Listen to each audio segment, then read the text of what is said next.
Juraja som mala možnosť poznať práve vďaka medenému hámru, ktorý je tuto okolo nás, kde teraz stojíme.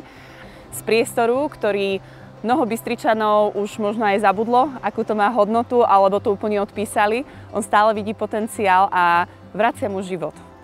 Výnimočný je podľa mňa v tom, že sa púšťa do projektov, ktoré nie sú ľahko uchopiteľné.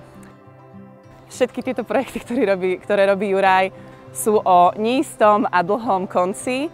A on práve tou svojou trpezlivosťou a tým, že je vlastne taký spájač, mediátor, je veľmi silnou zložkou depolarizácie Banskej Bystrice a spoločnosti. A to je veľmi vzácne a podľa mňa každé mesto by potrebovalo niekoľko desiatok Jurajov.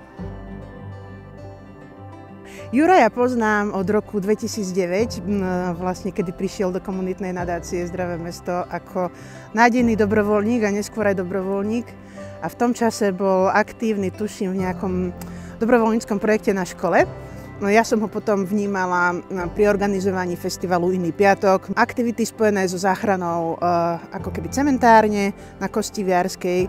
Čo sa týka záchrany Amfiku, tak tam boli také tie prvé organizovanie nejakých podpisových akcií a vlastne happeningov na to, aby upozornil verejnosť, že toto sa deje, že vlastne mesto sa chystá predať amfiteáter.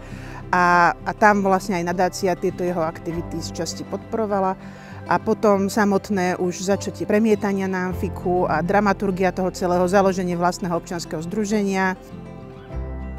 Medený hámor je jedna z najdôležitejších, alebo teda určite je najdôležitejšia pamiatka industriálna v Banskej Bystrici.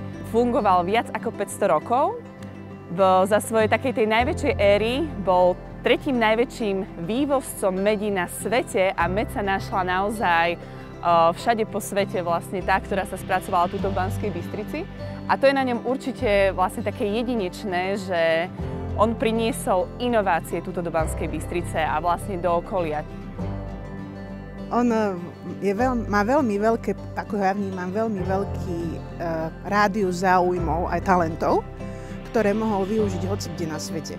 Juraj, no, nechňapli po tebe v Brne, nechňapli v Bratislave, nechňapli v Brazílii, chňapli sme ťa tu v Bystrici. Tak dúfam, že tu ostaneš a naďalej nám pomôžeš budovať úžasnú komunitu, ktorá má zmysel a bude tu s radosťou žiť aj tvoja dcéra a aj mnoho ďalších detí. Juraj, robíš to super a pokračuj v tom a inšpiruj ďalších a ďakujeme ti veľmi pekne za to, že upozorňuješ na to, čo tu máme a čo stále môžeme zachrániť.